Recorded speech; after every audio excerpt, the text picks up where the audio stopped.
आप लोग भीम आर्मी से हैं, आप लोग टोपी लगाए हैं भीम आर्मी की, यानी भीम आर्मी का समर्थन करते हैं। तो यहाँ पर महागठबंधन का समर्थन मतलब किस उम्मीद से कर रहे हैं?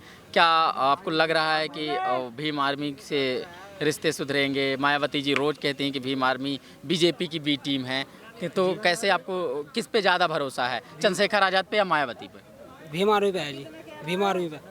भीम आर्मी पे। तो मायावती जी तो कहती हैं कि भीम आर्मी के लोग बीजेपी की बी टीम हैं, ये मायावती जी का आरोप है, आपको पता होगा इस विवाद के बारे में। तो उसमें कैसे आप जब चंद्रशेखर और मायावती जी के बीच में नेता चुनना होगा तो आप किसे चुनेंगे? दोनों के बीच एक विवाद है, इसलिए पूछ रहे हैं। जी, बड़ा नेता तो हम मायावती के रूप में ही चुनेंगे, क्योंकि वो हमारी पुरानी नेता है और चंद्रशेखर तो अभी आए, और जबकि मायावती तो 4 बार मुख्यमंत्री भी रह चुकी है। अगर हम प्रधानमंत्री के तौर पर देखना चाहेंगे तो बहन कुमारी मायावती को देखना चाहिए। सवाल इसलिए है क्योंकि वो सक्षम भी है। सवाल इसलिए है कि जब तमाम राजनीतिक घटनाक्रम बढ़े, उसके बाद मायावती जी पहली बार एक बार बयान देती हैं, फिर एक ट्वीट करती हैं कि चंद्रशेखर के बारे में ये ट्वीट करती हैं कि कुछ लोग बीजेपी के बी टीम बन के दलित युवकों को गुमराह कर रहे हैं, विशेषकर सहारनपुर में भीम आर्मी के नाम पर ये कर रहे हैं। तो उस पर नाराज होते हुए चंद्रशेखर भी पलटवार करते थे। इसलिए हम पूछ रहे हैं कि जो नौजवान हैं, जो नए दौर के लोग हैं, या फिर जो दलित समाज के लोग हैं, वो जब चुनने की बारी आएगी, अगर आमने सामने हो, जैसे जुबानी होने लगी दोनों लोगों में, पहले चंद्रशेखर सीधा जवाब नहीं देते थे, अब उन पर आरोप लगा रहे हैं कि आप भाजपा परस्त हो, ऐसा बहन जी पे कह रहे हैं। तो जब दोनों में से चुनना होगा तो किसे चुनेंगे आप? आपको पहले बता, बहन जी को चुनेंगे। बहन जी को चुनेंगे जी।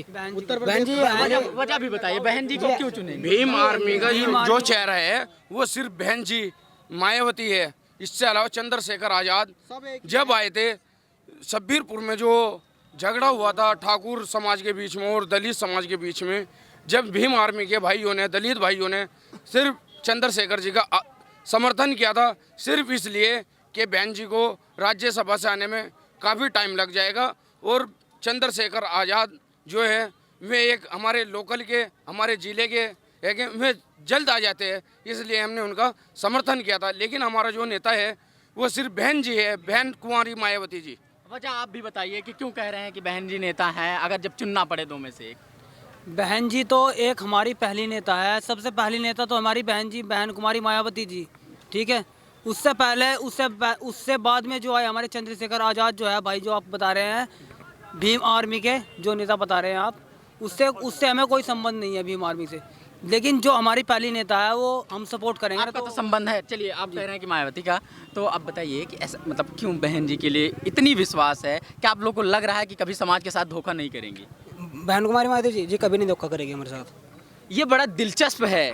उत्तर प्रदेश का राजनीतिक घटनाक्रम कुछ ऐसा बदला है कि दो लोग, दो राजनेता, एक उम्रदराज राजनेता, एक लगभग 3 दशकों की राजनेता अपना विश्वास बनाए हुए हैं, तो दूसरा नए उभरते हुए राजनेता के बीच विश्वास की बात है।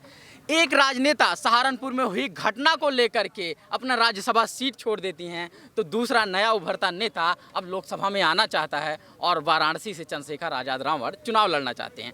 दलित समाज दोनों को मानता है, इसीलिए हम सवाल पूछ रहे हैं। आप भीम आर्मी के तमाम समर्थक आए हैं, इसलिए हमने इनसे पूछा कि आप किसका समर्थन करेंगे, तो कह रहे हैं निश्चित तौर पर हम हमेशा चंद्रशेखर आज़ाद के साथ रहते हैं, लेकिन इस कीमत पर नहीं कि बहन जी के खिलाफ हों, मायावती के खिलाफ हों। जब बात बहन जी और बसपा की बात आएगी तो दलित समाज की प्राथमिकता ये रहेगी। इस बात के पीछे आप कुछ और तर्क देना चाहेंगे कि बहन जी को इतना ज़्यादा आप लोगों का विश्वास क्यों है? जी बहन जी तो पहले से ही विश्वास है जी, पहले 4 बार वो मुख्यमंत्री रहेगी जी, तो उसके वजह से बहन जी 4 दफा मुख्यमंत्री रह चुकी है, एक दफा 6 महीने के लिए और एक दफा 14 महीने के लिए, एक दफा 18 महीने के लिए, और 2007 से 2012 के बीच में 5 साल मायावती जी शासन कर गई है। वे इतना अच्छा शासन कर गई है, हिंदू हो या मुसलमान या दलित हो या सिख ईसाई हो, सबको बराबर सम्मान दिया, सबको गरीब पेंशन योजना दी, सभी 10वीं 12वीं क्लास लड़कियों को पास को, जितने 50% से ऊपर नंबर थे उन्हें साइकिलें और 15-15 हज़ार रुपये दिए। बहन जी ने बहुत अच्छा शासन लेकर चली। दिल्ली में बैठा मीडिया एक और नैरेटिव कर रहा है कि जब प्रियंका गांधी आई चंद्रशेखर आज़ाद से मिलने, उसके बाद चंद्रशेखर से मिलती हैं प्रियंका गांधी, और फिर वाराणसी के उम्मीदवार बन करके वो उतरते हैं चंद्रशेखर अपना निर्दलीय तौर पर। तो एक मीडिया का ये भी परसेप्शन है कि अगर कांग्रेस की तरफ से कांग्रेस को समर्थन दिलाएंगे यहाँ पे इमरान मसूद को, तो जब उम्मीदवार होंगे, एक महागठबंधन के उम्मीदवार हैं और दूसरी तरफ इमरान मसूद हैं कांग्रेस के, अब तब जब चुनने की बारी आएगी, चंद्रशेखर अगर कांग्रेस के उम्मीदवार के पक्ष में वोट मांगते हैं या किसी भी तरह का समर्थन आपको पता चलता है, तब क्या करेंगे भीम आर्मी के नए लोग? पहली बात तो मैं उसका नाम का इमरान मसूद का खुलकर समर्थन नहीं कर सकते। और दूसरी बात तो जी महागठबंधन का पहले से बोलते आ रहे, महागठबंधन के पक्ष में है जी चंद्रशेखर भी। उन्होंने जब प्रियंका गांधी उनसे मिलने आई तो उन्हें खुलकर बोला था जी कि मैं महागठबंधन के साथ हूँ। वो इमरान मसूद जी ने यानी कि उन पर जब मुसीबत आई उनका साथ दिया। बढ़िया नेता है, अच्छे नेता है, सभी जानते हैं उन्हें, लेकिन पार्टी की वजह से यहाँ का समाज जुड़ा है बहन जी के साथ और जुड़ा रहेगा। अच्छा, एक बात ये भी है क्या कि इस चीज़ को आप लोग क्योंकि जुड़े हैं संगठन से, आप लोगों को पता होगा कि अगर बहुजन समाज के बीच पैठ बनानी है तो बसपा से बैर नहीं करना, ऐसा दलित समाज में ये मान्यता है क्या? तो बसपा से वो इनसे लड़ाई कुछ नहीं है जी। हम तो अपनी मायावती उठानी थी, मुझे अपने मुख्यमंत्री के रूप में देखनी जी, प्रधानमंत्री के रूप में। तुमने देखा हो 2014 में जगदीश राणा, इमरान मसूद, शायान मसूद जब इलेक्शन लड़ रहे थे, मुस्लिम समाज के लोगों ने इमरान मसूद को एक तरफा वोटिंग किया था। जब जाकर इमरान मसूद 4,07,000 पर पहुंचे थे, राधाऊ लखनपाल अच्छी तादाद वोटों में जीते थे।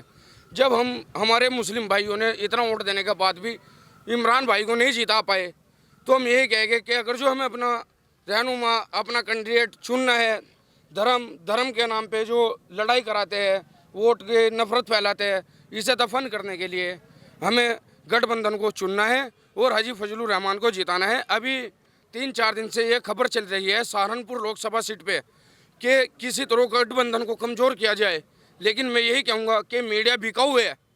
क्योंकि मैंने देखा है राधाऊ लखनपाल यहाँ थे, भाजपा के टिकट पर मैदान में है, उन्हें 41% वोटिंग दिखा रहे हैं, और कांग्रेस से इमरान मसूद इलेक्शन लड़ रहे हैं, उन्हें 31% दिखा रहे हैं, और फजलुर रहमान बहुजन समाज पार्टी यानी कि गठबंधन से, महागठबंधन से मजबूती के उसमें मैदान में उतरे हैं, उन्हें 28% दिखा रहे हैं। लेकिन मैं यही कहना चाहूँगा कि हमारे साथ में 4.25 लाख वोट जो दलित समाज बैंक का है, वो सिर्फ हाथी से अलावा कहीं और नहीं जाएगा। और जो मुस्लिम तादाद में वोट है वो 80% वो हाजी फजलुर रहमान के साथ में चल रहा है।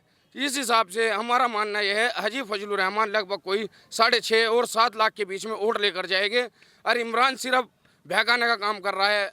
यही तुमने देखा होगा, अभी 2-3 दिन पहले मोदी जी सहारनपुर ज़िले में आए थे, उन्होंने कहा कि यहाँ पे एक साहबजादे रहते हैं, और उन्होंने बयान दिया था कि वो बोटी करने का काम करते हैं। मैं यही कहूँगा कि मैं इमरान का नाम लेकर वे चाहते हैं कि मुस्लिम समाज वोट इमरान के पक्ष में जाए, दलित वोट फजलुर रहमान के पक्ष में जाए, हिंदू वोट राधाऊ लखनपाल के पक्ष में जाए, तो इससे उनकी राजनीति गंगा पार हो जाएगी। मैं अपनी सीट राधाऊ लखनपाल को जितवाना चाहते हैं, लेकिन मैं जनता से यही कहना चाहूँगा कि कोई भी बहकावे में ना आवे, गठबंधन से अलावा किसी को कोई वोट ना दे।